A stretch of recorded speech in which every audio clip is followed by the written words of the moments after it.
ताजा ताजा आइल तूर के हाथे अंगूर ना लागी लंगूर के। अच्छा ये बात है। साला अगर हम लोग किसी स्टार की बेइज्जती कर दे तो साला उनके पाले गए कुत्ते गांड में घुस के भोंकते हैं, लेकिन यहाँ पे देख लो कल्लू भैया को खुलेआम वीडियो में कह के लिया जा रहा है, लेकिन कोई उंगली करने वाला नहीं है।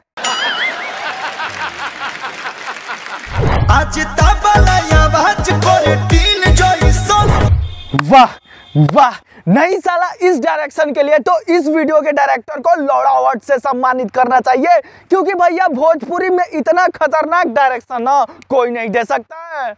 अच्छा। और भैया पछवाड़े पे हाथ मारने से साला टीन का आवाज नहीं निकलता है, ये आवाज निकलता है। समझे कि साला बांस करके समझाए को पैसा बर्बाद पे। अब शुरुआती करी प्यार के कहानी। अच्छा कीजिए शुरुआत। साला आज हम भी कड़वा तेल लेके बैठे। अब ऐसे काहे देख रहे हो बे? खेसारी चाचा और अक्षरा सिंह को प्यार करने में तकलीफ ना हो इसलिए कड़वा तेल लेके बैठे हैं क्या यार?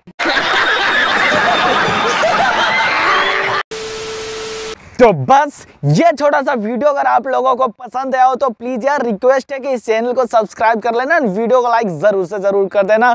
मिलते हैं ऐसे नए और धांसू वीडियो के साथ अगले वीडियो में, तब तक के लिए मेरे भाई बाय।